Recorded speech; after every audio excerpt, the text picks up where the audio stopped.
Jesus speaks of hearing the voice of the shepherd, and how important it is that we have good voices to lead and guide us, which obviously is something that most, all of our mothers have done for us, the role of shepherding. Earlier in the spring, when people were gathering throughout the archdiocese to talk about the synod on synodality, one of the prominent themes of those conversations was the voices of women. Not just from our parish, but from around the archdiocese, recognizing that there's a voice that's not often enough heard. So it seems on Mother's Day, it'd be best to hear the voice of a mother, hear the voice of one of the kind of matriarchs, I think, of our parish. Sorry. So, and ask Joan Hoxsey to deliver the homily for us today.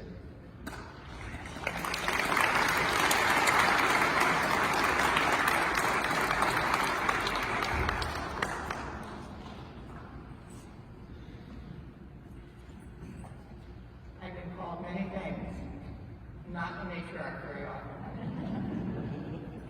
That's a good thing. Thank you, Father. Of course, Mother's Day is a day of celebration for all of us, right? We celebrate our mothers and we look to them and remember their examples and their triumphs, and sometimes their vulnerability. We remember and wish we might have done more for them. My mother lived a long, long life. She was 94 when she died. And I swear, had she not fallen and broken her hip and her shoulder, she'd still be alive, which would be about 120, something like that. But when I think of my mom, one of the first things that pops into my mind is a very vulnerable moment that Mother shared with me that she didn't know she shared. My dad died at 53, so she was a long time widow, never remarried. And she lived with us in Hampshire at that time. One of the things that I knew and she didn't know that I knew, was that occasionally she fell into a deep sleep at night and she would call out, "Mama, Mama." I'm sure she was looking for comfort, although I never asked her. I probably should have, but it seemed like way too intimate a moment for me to intrude into.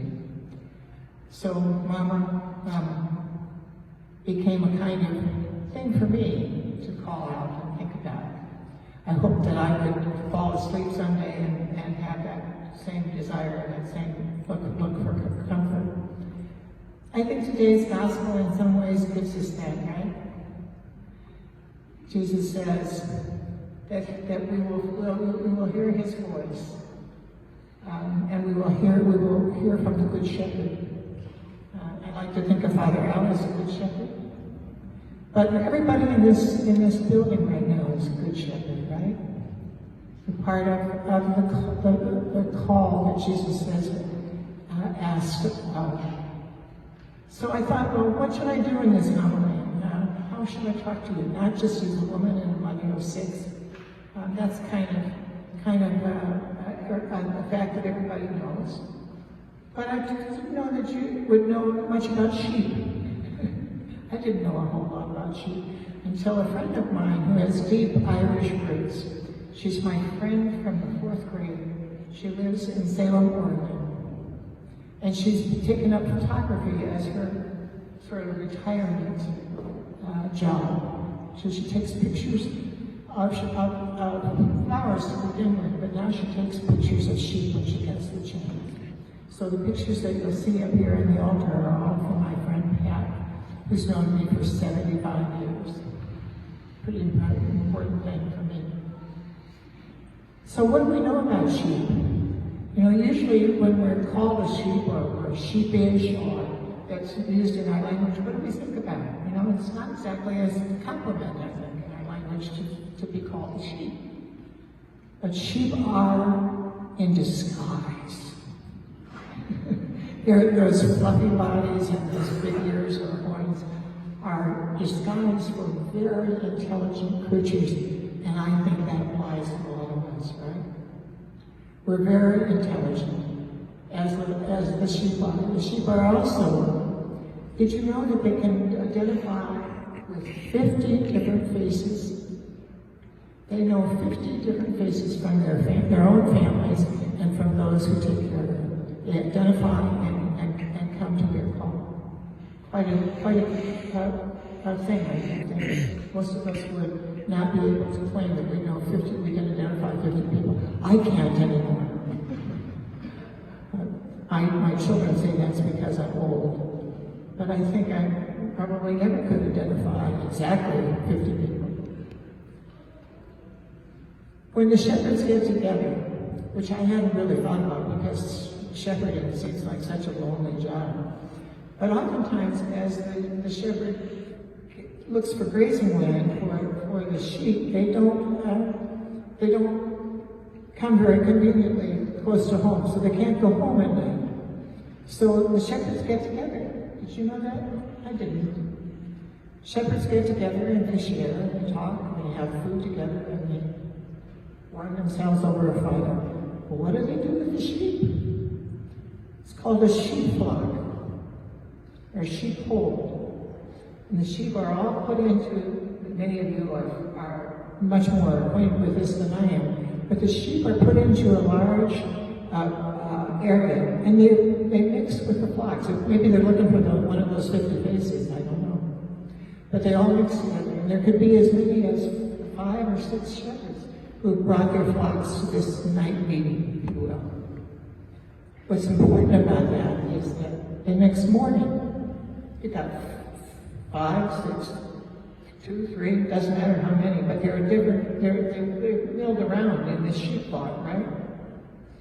But when their shepherd comes in the morning and says, you follow me, the sheep do. They automatically, because of their nature, divide themselves back into their family flocks. I love that idea, that we know ours and ours know us. That's really what family is about too, isn't it? And some of you knew my husband, Michael, and he would absolutely just be so angry with me if I had this microphone, the ability to speak in the microphone in church and not mention the domestic church. The domestic church is very like what happens with the lambs, the sheep. They gather according to who they're with and who made them. So oftentimes the flock is made up of a mother and father and children. And they're very much like the domestic church. That gathering of the shepherds at night is very much like the domestic church. Did you know, for instance, that we are intended to live with one another as brothers and sisters in the domestic church? That's what the domestic church is for. It's to teach us a love for our brothers and sisters and our mothers and our fathers. Certainly do a good job of that in many ways. It's not easy to be a mother. It's not easy to be a father. It's certainly not easy to be a brother or sister, right? Well, what would the world look like if you saw the person sitting next to you as a brother or a sister? It'd be a very different world, wouldn't it? We'd surely have our fights, we'd have our arguments, we'd have our disillusionment with each other. But to know that we love each other as brothers and sisters is really what the sheep, I think, tell us. So I've done my job, Michael. I talked about the domestic church. He would be proud of me, right? He would say, "Right on, Joan. Tell him about what's that the parish church is the assembly of the domestic churches. That each of us has a role to play, and that God is with us." I can't tell you how I felt when I walked into this church today, having been gone quite a long while I've been in the hospital. To see familiar faces, to see my brothers and sisters. It's just overwhelming for me. I hope that we can do that I can do that, and the rest of us can do that every Sunday. Read our brothers and sisters. Look for our mothers and our fathers. That's the kind of parish I want to belong to and have belonged to for the last 20 years. I'm so grateful for all of you. I'll tell you one little story from the hospital. A woman came in, and when she started to do her things that she needed to do for me, and she talked to me, and I could hardly understand it, and I thought, boy, my hearing is getting worse than I thought it was. I'm having difficulty understanding her. So I very naturally said, where are you from? Was not a good question. Sort of politically incorrect question at that. And she said to me, not a good question.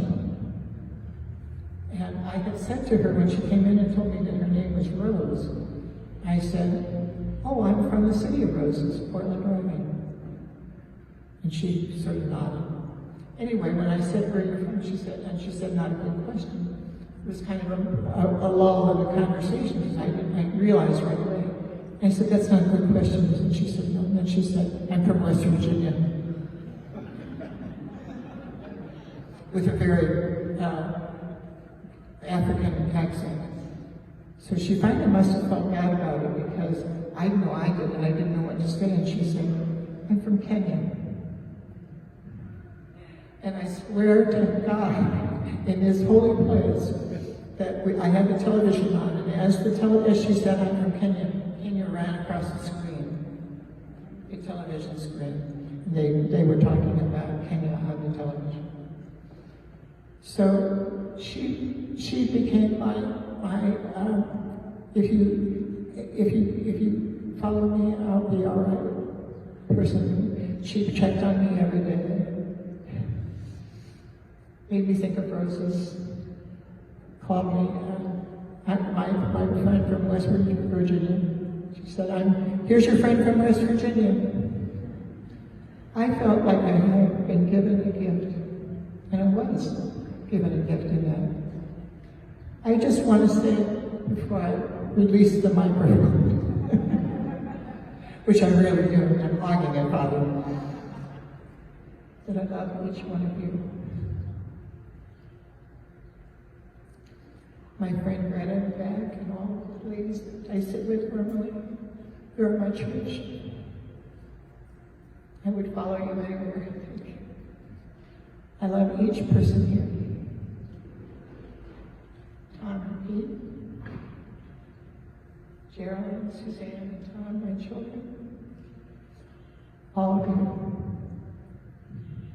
And I, for myself, make the pledge that I will follow Jesus.